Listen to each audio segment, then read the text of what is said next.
Okay guys, we're on this 73 Oldsmobile. We did all the body work and it's direct to metal, that Optimum Plus Gold and Optimum Plus Bondo. So then I sanded and stripped it, did the rest of the body work. Now we're ready to put an epoxy primer. So I'm just going to show you how easy it is, guys. Watch this.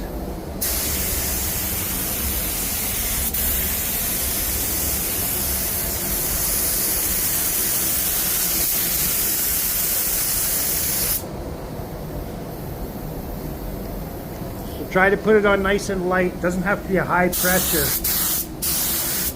See that?